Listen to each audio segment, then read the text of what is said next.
लेकर क्या कहना चाहेंगे? क्या चिराग पासवान जी के लोक जनशक्ति पार्टी रामविलास के खाते में राज्यसभा सीट की डिमांड आप लोग करती हैं?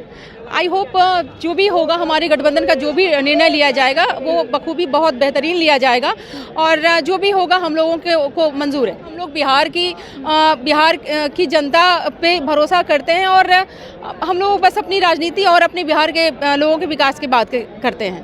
अच्छा, देखिए बिहार में खरमास आज खत्म हो जाएगा और बिहार में यह मशहूर है, खरमास खत्म होने के बाद बिहार की राजनीति में उथल पुथल शुरू हो जाती है। आज हमारे साथ बातचीत करने के लिए लोक जनशक्ति पार्टी रामविलास के प्रवक्ता सोनम जी मौजूद है। पहले बहुत शुक्रिया सोनम जी बातचीत के लिए। आपका भी बहुत बहुत शुक्रिया और बहुत बहुत स्वागत है। सोनम जी, सबसे पहला सवाल लेंगे, खरमास खत्म हो रहा है और बिहार की राजनीति में तो मशहूरी है, खरमास खत्म होते ही उथल पुथल शुरू हो जाती है। आप लोगों पर एक बड़ा इल्ज़ाम तेज प्रताप यादव लगा रहे हैं कि आप लोग फ़ोन नहीं उठाते हैं। फ़ोन किए थे वो अपने दही चूड़ा भोज में निमंत्रण देने के लिए, सभी नेता पहुँचे, आप लोग नहीं। देखिए हम लोग चूँकि बिहार की जो जनता है उसकी सेवा में हम लोगों ने लगातार, जब भी हम लोग राजनीति हमारे नेता ने करनी शुरू की है तब से वो सक्रिय रूप से रहे, चाहे वो किसी भी अप एंड डाउन्स को फेस किए हैं, बट वो जनता के बीच रहने में अपनी कहते हैं कि अपना समय दिया है, तो इनके ऊपर रिस्पॉन्सिबिलिटी ज़्यादा है और चूँकि इसी के मद्देनज़र शायद वो चीज़ों में हम लोग सक्रिय नहीं रह पाए। मतलब कि बहुत ज़्यादा व्यस्तता के कारण तेज प्रताप यादव फ़ोन नहीं रिसीव कर पाए, है ना? बिल्कुल बिल्कुल। तेज प्रताप यादव के यहाँ सभी लोग, ना पक्ष क्या विपक्ष, सभी लोग एकजुट होकर के वहाँ दही चूड़ा भोज में आए और खूब सारे मस्ती भी किए, मज़े भी किए, दही चूड़ा का आनंद भी लिए। कैसे देख रहे इस चीज़ को? लेकिन उनके छोटे भाई नहीं है। अब देखिए वो तो किसी से छुपी नहीं है ना कि उन लोगों में किस तरह से पारिवारिक मतभेद है, तो वो लोगों को किस तरह से अपने परिवार को इकट्ठा करना है, अपने परिवार को जोड़ना है, वो उनकी जिम्मेदारी है। क्योंकि हम लोग बिहार की जनता पे भरोसा करते हैं और हम लोग बस अपनी राजनीति और अपने बिहार के लोगों के विकास की बात करते हैं। अच्छा लग रहा है कि एक हो जाएंगे अब तेज प्रताप यादव, जो प्रण लिए थे लालू यादव की 6 सालों के लिए निष्कासित पार्टी और परिवार से कर दिए हैं।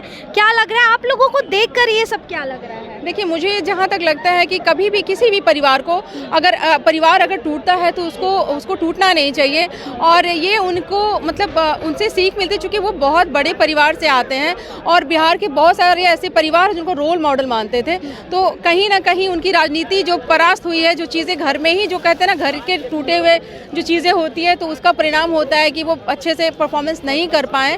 तो इसके लिए कम से कम अब वो लोग अच्छे से राजनीति करें, इसके लिए उन लोगों को इकट्ठा होना चाहिए। अच्छा, एक सवाल लेंगे कि लगातार ये सवाल हमारे भी मन में था, जनता के मन में भी था कि चिराग पासवान की माताजी रीना पासवान को राज्यसभा भेजने की बात कही जा रही है, कितनी सच्चाई है? क्या ये राज्यसभा सांसद बनेंगी वो? बिल्कुल, वो हमारी जो राष्ट्रीय अध्यक्ष जी की माता जी हैं, वो राजनीतिक रूप में अपने पुत्र को भले सपोर्ट करते आई हैं, लेकिन उनकी कभी भी मंशा नहीं रही है कि वो खुद से इन सब मतलब जगहों पे आकर के राजनीति करें। तो वो पार्टी को बढ़ाने में विश्वास रखती है, ना कि खुद आगे आकर के परफॉर्म करना चाहती है। राज्यसभा सीट को लेकर क्या कहना चाहेंगे? क्या चिराग पासवान जी के लोक जनशक्ति पार्टी रामविलास के खाते में राज्यसभा सीट की डिमांड आप लोग करती हैं?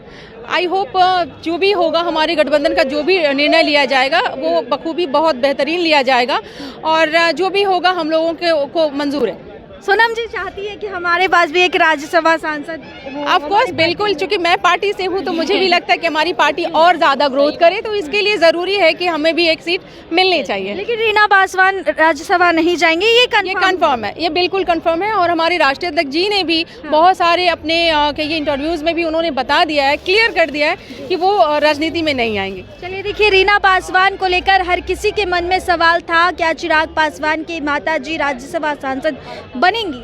अब देखिए सीधे तौर पर इसका जवाब आपको मिल गया है कि वो बिल्कुल भी वहाँ नहीं जाएंगी और चाहत तो हर किसी को होता है राज्यसभा सीट को लेकर के। फिलहाल इस पूरे रिपोर्ट में इतना ही।